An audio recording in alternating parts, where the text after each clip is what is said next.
제가 이러려고 나온 건 아닌데요.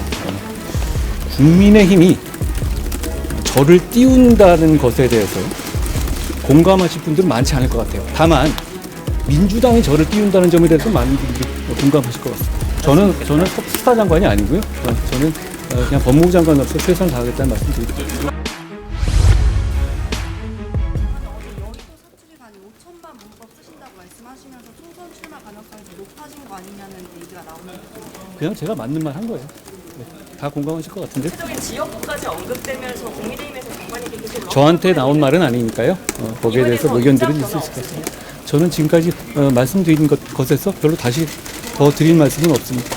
원희룡 장관도 당을 위해서 자기가 희생하겠다라고 얘기했는데 장관님께서는 좀 당이나 저는 당원이 아니잖아요. 당원은 아니지만 그래도 윤석열 정부의 성공을 위해서 좀 어떻게 보시는지. 저는 정부의 성공을 위해서 지금도 최선을 다하고 있고 1년 반 내내 최선을 다하고 있습니다. 제가 최근에 이 지방의 현장 방문 같은 것도 같은 취지이고요.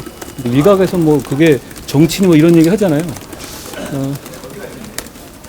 인구 위기를 극복하기 위한 인구 정책, 그리고 대한민국 국민을 범죄로부터 보호하기 위한 범죄 피해자 지원 정책, 이건 법무부 장관의 주요 임무입니다. 총선과는 전혀 관계없는 당연히 해야 될 임무이고, 여기 계신 분들 아실지 모르지만 제가 1년 반 동안 계속 줄기차게 돌림 노래처럼 해오던 주요 정책입니다. 그 일을 잘 하려는 것이고요. 그리고 뭐 다른 이유겠지만 그런 중요한 일을 하는데 여러분들께서 많이 와주셔서 저는 그런 점 좋다고 생각합니다. 민주당에서 박주민 의원이 한 장관님이야말로 이제 본인의 사투리를 쓴다고 비판을 했는데 어떻게 보세요? 우리 부모님이 춘천 사람이거든요. 그리고 제가 어릴 때 청주에 살아서 뭐 저한테 사투리가 좀 나올 수도 있죠. 그 사투리라는 게 이제 장관님이 현직 장관이신데 너무 한쪽 진영의 편만 든다 이런 식으로 말씀을 하신 것 같더라고요, 취지가. 저는 어떤 한쪽 진영이라든가 그런 편을 드는 게 아니라 맞는 편을 드는 겁니다. 옳은 말을 하는 겁니다. 그런 말을 할 게 아니라 제가 말하는 말에 어떤 부분이 틀린지를 지적해 줘야 하는 거죠. 그런 식의 좀 레토릭만 갖다 붙일 게 아니라 어떤 객관적인 지적을 해줘야 대화가 되지, 건설적인 대화가 되지 않겠습니까? 저는 문제를 지적하고 있는 것이잖아요. 저는 그 질문을 드렸죠. 어떤 공직자가 세금으로 공직생활 내내 세금 샴푸 사고 가족에게 법카 줘서 소고기랑 초밥 먹으면 저는 그건 탄핵 사유가 된다고 생각해요. 그 질문을 드렸잖아요. 거기다가 사투리 얘기하실 게 아니라 그 질문에 답을 하셔야죠. 민주당이 국민의힘한테 장관님 너무 띄우는 거 아니냐, 훈비어천가 부른다라고 비판하고 있는데요. 이에 대해서 어떠세요? 국민의힘이 저를 띄운다는 것에 대해서 공감하실 분들은 많지 않을 것 같아요. 다만 민주당이 저를 띄운다는 점에 대해서 많은 분들이 공감하실 것 같습니다.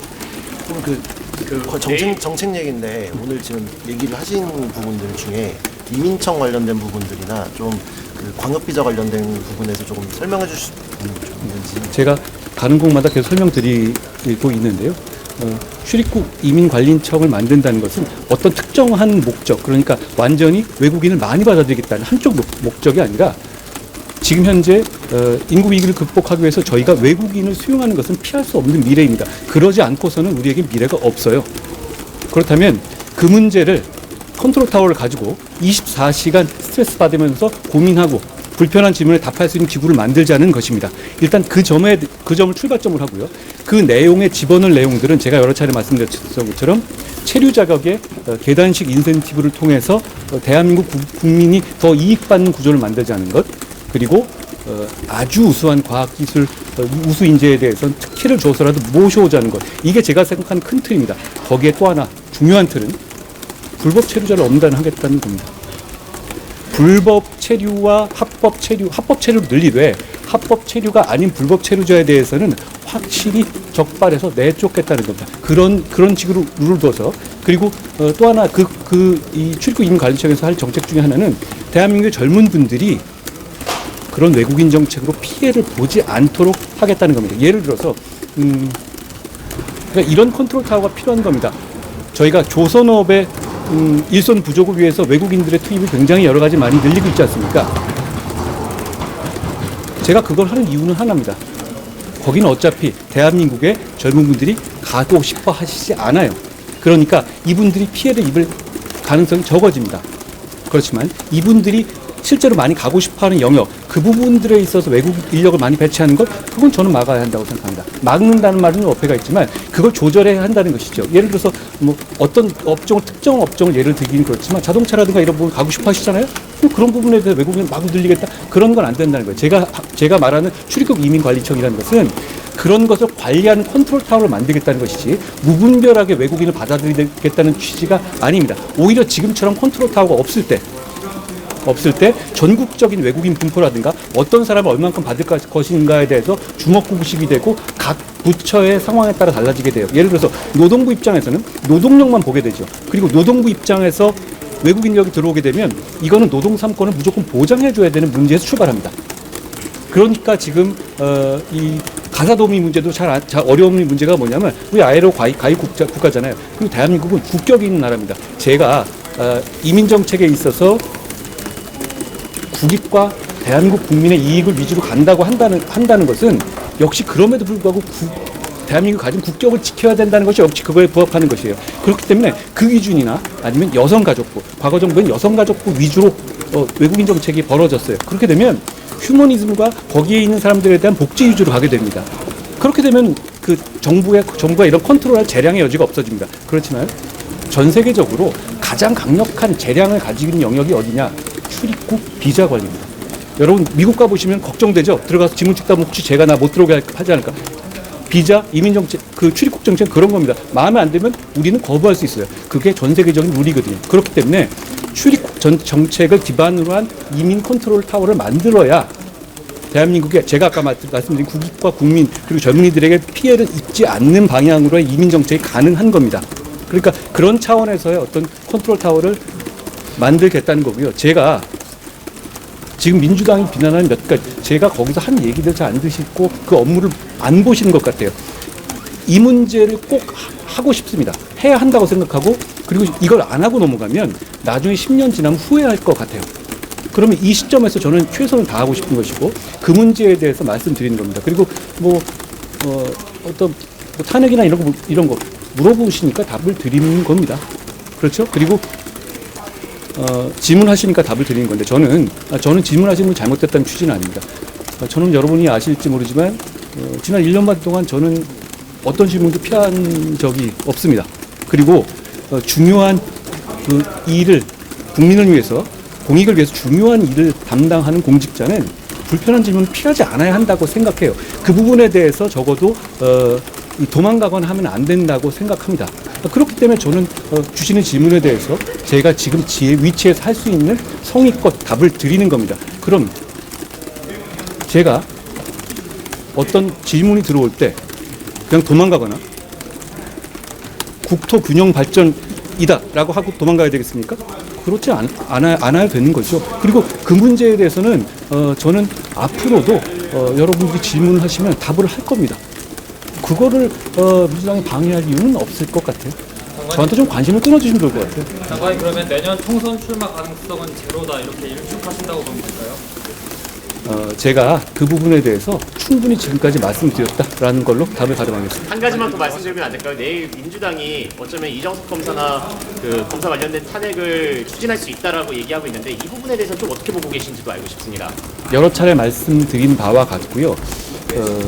어떤 공직자나 누구에게 과오가 있을 수가 있어요. 그걸 바로잡는 시스템이 대한민국에 존재합니다.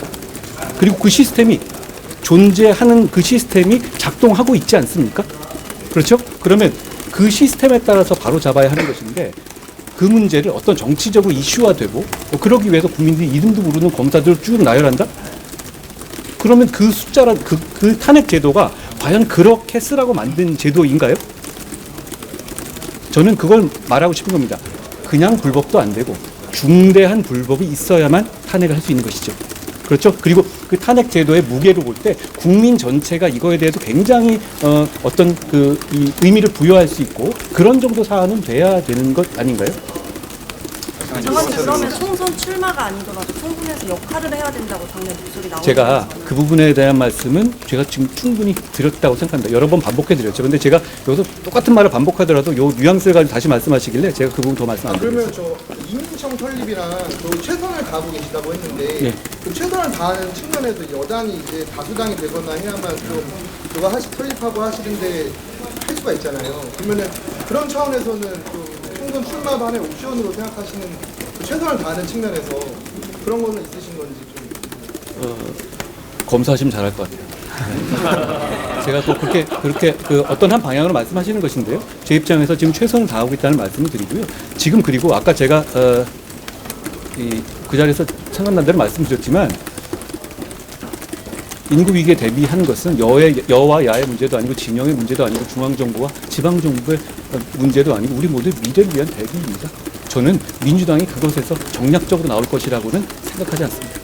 장관님, 민주가 검사 탄핵 TF 소속 의원들이랑 최강욱 전 의원 중심으로 그 암컷 발언 논란에 대해서는 좀 어떻게 보시나요? 어떻게 생각하십니까? 어떻게 생각하시는지를 여러분의 표정으로 다 나오는 문제 같습니다.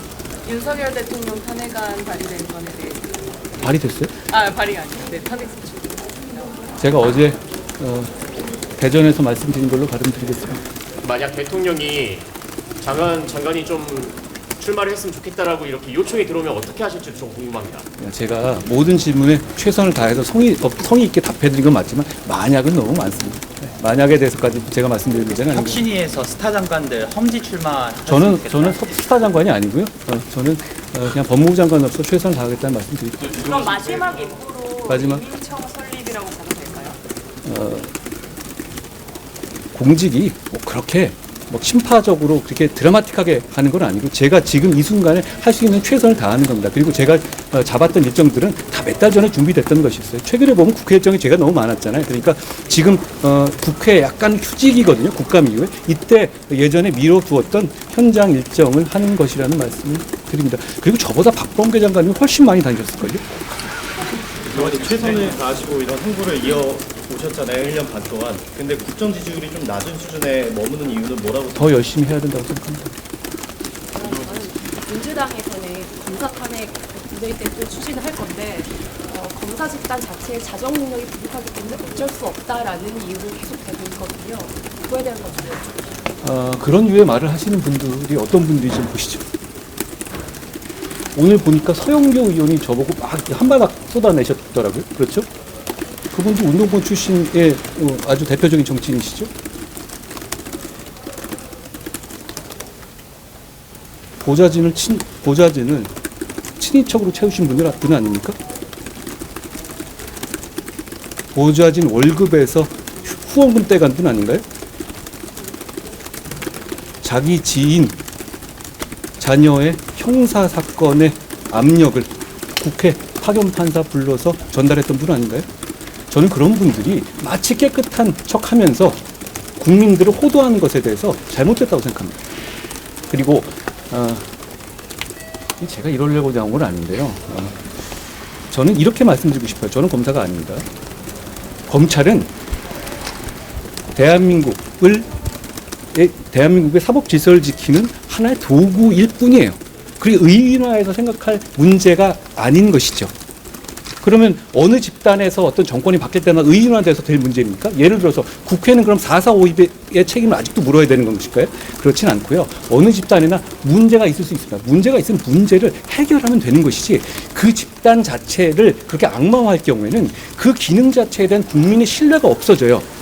그러면 이 검찰 집단이란 모든 국민의 범죄 혐의라든가 피해를 구제하고 최종적인 기소를 담당하고 그리고 여러 가지 민사적인 어떤 대행도 하잖아요. 친생제라든가 이런 거 할 때 그런 걸 하는 중요한 국가의 기구인 도구를 이렇게 악마화할 경우에는 그 피해는 국민에게 돌아갑니다. 그 신뢰를 해줘야 되는 거예요. 잘못된 사람 속아내면 되는 것이고 문제를 바로 잡으면 되는 겁니다. 그런데 지금 민주당이 검찰을 악마화하는 것은 그런 취지입니까? 그렇습니까? 정말? 그렇지 않지 않습니까? 저는 그 점을 분명히 말씀드리고 싶은 것이고 잘못된 부분 지적해 주십시오. 제가 관장하고 있는 기관이니까 제가 엄정하게 도려낼 겁니다.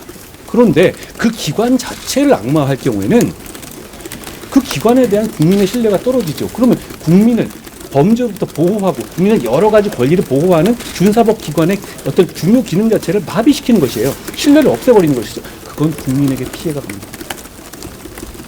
저는 그것에 대해서는 안타깝게 생각합니다. 그러니까 예전에 어떤 집단이 있었다, 국회의 집단이 있어서 국회가 굉장히 잘못한 것도 많고 돈 받은 사람 정말 많잖아요. 그렇다고 해서 국회 전체가 악마화되어야 합니까?